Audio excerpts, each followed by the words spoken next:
Hello everyone, welcome back to the YouTube channel entrance वाला और @doctor Alam. I am Mohammad Uwais Alam, third year MBBS student at government medical college Fatehpur.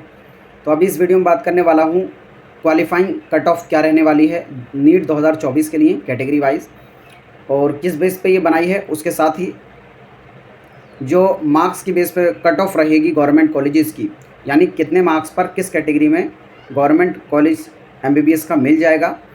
तो इससे पिछली video में मैं ऑलरेडी हालांकि ऑल इंडिया रैंक के बेस पे बता चुका था, लेकिन इस वीडियो में जो नीट के मार्क्स हैं उसकी बेस पर बताऊंगा। तो जितने भी स्टूडेंट चैनल पर नए हैं वो चैनल को सब्सक्राइब करें, वीडियो को लाइक करें और अपने फ्रेंड्स में ज़रूर शेयर करें।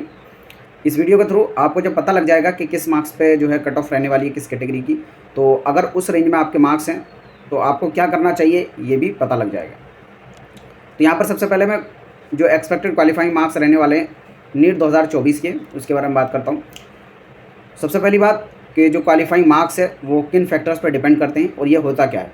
क्वालिफाइंग मार्क्स का मतलब होता है कि अगर एक बार आपके मार्क्स क्वालिफाइंग मार्क्स से ऊपर हैं तो आप एडमिशन के लिए एलिजिबल हो गए government as well as private college में। अब उसके बाद आपको किस कॉलेज में एडमिशन मिलेगा या नहीं मिलेगा वो किस चीज़ पर डिपेंड करेगा, वो डिपेंड करेगा आपकी मेरिट लिस्ट पर, जो मेरिट लिस्ट बनेगी। ठीक है, यानी अगर आपको कहीं भी एडमिशन लेना है, चाहे गवर्नमेंट में चाहे प्राइवेट में, तो क्वालिफाइंग मार्क्स से ऊपर होना ही चाहिए। अब ये क्वालिफाइंग मार्क्स कितना होता है, तो जो टोटल स्टूडेंट्स बैठते हैं उसका 50 परसेंटाइल जनरल कैटेगरी से। परसेंटाइल का मतलब क्या होता है कि अगर 100 बच्चे किसी टेस्ट में बैठे हैं तो उसके 50 को जो है 50 बच्चों को जो है वहाँ पर क्वालिफाई कर दिया जाएगा और 50 को अनक्वालिफाइड किया जाएगा। तो इस बेस पे, और फिर जो अदर कैटेगरी वाले होते हैं उनको 45 पे और PH वालों को 40 परसेंटाइल तक भी क्वालिफाई कर दिया जाता है। टोटल मिला के अगर देखेंगे तो 56% जो स्टूडेंट हैं, जितने भी स्टूडेंट अप्लाई करते हैं उसके 56% जो बच्चे हैं उनको क्वालिफाई कर दिया जाता है। ठीक है, तो हर साल ये जो कट ऑफ है क्वालिफाइंग मार्क्स है ये वेरी करता है। किन किन चीज़ पर डिपेंड करता है, सबसे पहली चीज़ तो यही कि नंबर ऑफ़ कैंडिडेट कितने हैं। नंबर ऑफ़ कैंडिडेट बढ़ते हैं तो जो क्वालिफाइड स्टूडेंट है उनको भी बढ़ाया जाता है। दूसरी चीज़ पर डिपेंड करती है वो है पेपर का डिफ़िकल्टी लेवल। तो इस बार का जो नीट का क्वेश्चन पेपर है उसकी अगर डिफ़िकल्टी लेवल की बात की जाए तो लास्ट ईयर के सेम है लगभग। अगर देखेंगे तो थोड़ा सा ईजी ही हो सकता है, अदरवाइज़ बिल्कुल कंपेरेटिव है लास्ट ईयर की तरह। तो उसकी बेस पर अब क्योंकि नंबर ऑफ़ स्टूडेंट्स भी बढ़े हैं और पेपर का थोड़ा सा लेवल जो कम रहा है लास्ट ईयर के कंपैरिजन में, तो जो इस बार की एक्सपेक्टेड कट ऑफ रहने वाली है क्वालिफाइंग मार्क्स की, अभी नीचे मैं गवर्नमेंट कॉलेज की MBBS की कट ऑफ भी बताऊँगा। तो यहाँ पर अगर क्वालिफाइंग मार्क्स की कट ऑफ की बात की जाए तो अनरिजर्व्ड EWS के लिए 138 से 147 मार्क्स जो है नीट में अगर आपके हैं तो क्वालिफाइड होने के पूरे चांस हैं। OBC SC ST के 118 से 121 और अनरिजर्व्ड फिजिकली हैंडीकैप्ड के 130 से 135 मार्क्स अगर हैं तो आप क्वालिफाइड हो जाएंगे, यानी आप एडमिशन के लिए एलिजिबल हो जाएंगे। अब उसके बाद आपको कोई कॉलेज मिलता है या नहीं मिलता ये मेरिट पर डिपेंड करेगा। ठीक है, अब अगला आता है एक्सपेक्टेड जो MBBS ऑल इंडिया कोटा 15% की कट ऑफ क्या रहने वाली है मार्क्स के हिसाब से। अब यहाँ पर भी सबसे पहले देखते हैं कि कौन कौन से फैक्टर्स हैं जो अफेक्ट करते हैं आपकी कट ऑफ को। यहाँ पर सबसे पहली चीज़ होती है नंबर ऑफ़ कैंडिडेट अपीयर। तो आपको भी पता है इस साल जो नंबर ऑफ़ कैंडिडेट्स हैं वो बढ़े हैं, और ये ऐसा नहीं कि इस साल बढ़े हैं, हर साल नंबर ऑफ़ स्टूडेंट्स बढ़ते हैं। बस ये रहा है कि इस बार जो नंबर ऑफ़ स्टूडेंट्स बढ़े हैं थोड़े ज़्यादा हैं as compare to last year जो बढ़े थे। ठीक है, दूसरा है स्टूडेंट्स की कम्पिटेंसी, यानी जो आपस में कंपेयर किया है स्टूडेंट्स ने वो कितना ज़्यादा स्कोर करते हैं। अब जैसे पिछले 3-4 साल में ऐसा देखा गया है कि बच्चों की जो मार्क्स करने की कैपेसिटी है वो बढ़ती जा रही है, तो यानी कॉम्पिटेंसी जो स्टूडेंट्स की है वो बढ़ती जा रही है, तो उसकी वजह से जो कट ऑफ है थोड़ी हाई देखने को मिल रही है। और ये ईयर बाय ईयर्स बढ़ता ही रहा है, इसी वजह से जो कट ऑफ है वो भी ईयर बाय ईयर बढ़ रही है। तीसरा है टोटल नंबर ऑफ़ सीट्स।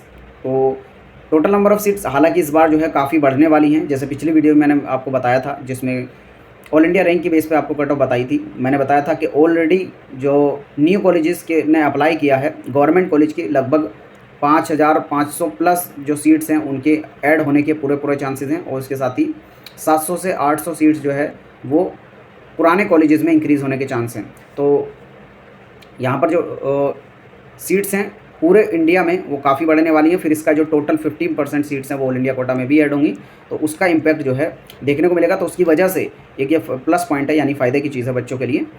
एक नुकसान की चीज़ ये है कि यहाँ पर नंबर ऑफ़ कैंडिडेट बढ़ गए हैं, और दूसरा कॉम्पिटेंसी स्टूडेंट की बढ़ रही है। फ़ायदे की चीज़ ये है कि यहाँ पर टोटल नंबर ऑफ़ सीट्स भी इस बार बढ़ गई हैं। तो जितना ज़्यादा कट ऑफ हाई जानी चाहिए थी उतनी नहीं जाएगी। बाकी कितने मार्क्स पर रहेगा ये एक बार पिछले साल का जो डाटा है वो मैं लास्ट ईयर्स का वो दिखा देता हूँ, कि इससे आपको पता लगेगा कि कॉम्पिटेंसी जो स्टूडेंट्स की वो कितनी बढ़ रही है।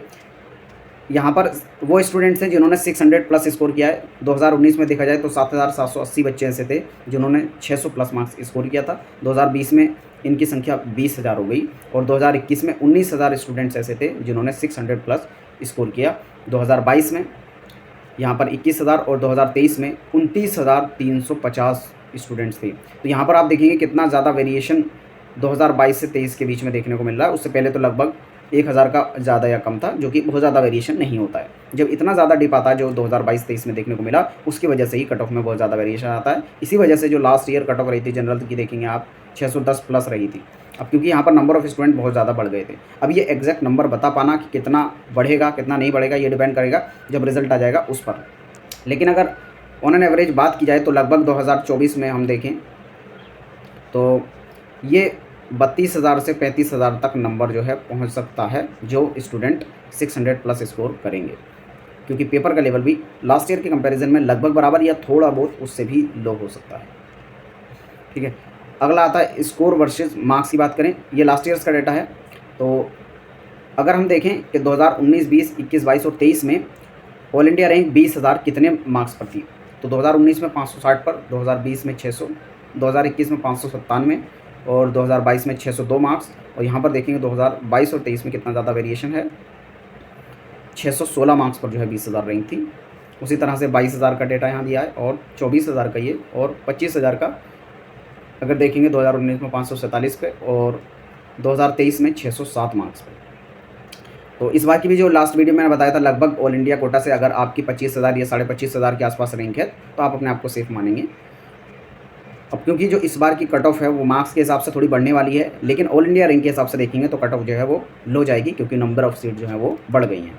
तो एग्जैक्ट जो कट ऑफ रहेगी वो मार्क्स के बाद ही रहेगी। लेकिन अभी का एनालिसिस क्या उसकी बेस पे मैं आपको बताऊँ, 2024 की expected cut off 15% all India quota की। तो कैटेगरी वाइज आप यहाँ देखेंगे, अनरिजर्व्ड जनरल कैटेगरी के लिए आप 612 से 618 मार्क्स हैं तो आप एक्सपेक्ट कर सकते हैं, या इससे ऊपर मार्क्स हैं तो आपको मिल जाएगा। 620 से ऊपर हैं तो आप एकदम निश्चिंत रहें, कॉलेज मिल ही जाएगा।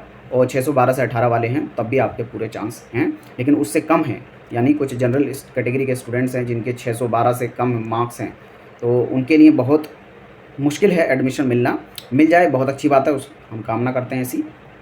लेकिन जैसा ट्रेंड को देखा गया और नंबर ऑफ़ स्टूडेंट्स बड़े हैं, तो उसकी बेस पे ये कह पाना कि 610, 605 पे बच्चे को एडमिशन मिलेगा या नहीं मिलेगा, ये बहुत मुश्किल है एमबीबीएस में गवर्नमेंट कॉलेज का। ऑल इंडिया कोटा 15% से। हाँ, आपके स्टेट कोटा में कट ऑफ अगर कम जा रही है तो जाहिर सी बात है मिल जाएगा। जैसे यूपी के अंदर जो नंबर ऑफ़ कॉलेजेस हैं 14 इस बार नए बढ़ने वाले हैं, तो उनको तो मिल ही जाएगा यूपी वालों को, क्योंकि यहाँ पर काफ़ी कॉलेजेस यहाँ पर बढ़ेंगे और उसकी सीट्स भी तो उनको मिल जाएगा। उसी तरह से अदर स्टेट्स में भी जहाँ पर सीट्स ऐड हो रही हैं या ऑलरेडी लो कट ऑफ जाती थी वहाँ पर भी उनको मिल जाएगा। लेकिन ऑल इंडिया कोटा से क्योंकि यहाँ बात कर रहा हूँ तो 612 से 618 माने जनरल कैटेगरी के लिए। ओबीसी की 612 से 618 लगभग बराबर रहेगी, बहुत ज़्यादा वेरिएशन नहीं देखने को मिलेगा। ईडब्ल्यूएस की 610 से 615 मार्क्स हैं तो सेफ मान सकते हैं। एससी के लिए 485 से 490 और एसटी के लिए 450 से 455 मार्क्स अगर आपके हैं तो आप अपने आप को सेफ मान सकते हैं। और इससे लो अगर आपके मार्क्स हैं तो अभी कुछ दिन आप रेस्ट करें और फिर उसके बाद जो है अपनी तैयारी को साथ साथ लेके चलें और काउंसलिंग भी साथ में कराएं। अब इसके बाद जो है नेक्स्ट वीडियो में बनाऊंगा उसमें आपके कितने मार्क्स हैं और उस मार्क्स पे आपको क्या क्या मिल सकता है। जैसे सिर्फ एमबीबीएस के अलावा भी अदर ऑप्शन है, बीडीएस कर सकते हैं, AYUSH, BAMS, BHMS, BUMS, BSc nursing, इन सभी कोर्सेज़ की जो नीट के थ्रू एडमिशन होता है अलग अलग कॉलेजेस में, क्या कट ऑफ रहती है और आपके कितने मार्क्स हैं तो आप क्या कर सकते हैं, वो मैं एक सेपरेट वीडियो बना दूंगा। तो सभी लोग नेक्स्ट वीडियो को भी देखें और जो पुरानी वीडियोस को जाकर भी देख लें जहाँ पर मैंने ऑल इंडिया रैंक के बारे में बताया था। तो सभी लोग चैनल को सब्सक्राइब करके वीडियो को लाइक करें ताकि कंप्लीट अपडेट आपको यहाँ पर मिलती रहे काउंसलिंग से रिलेटेड, वो भी free of cost. Thank you.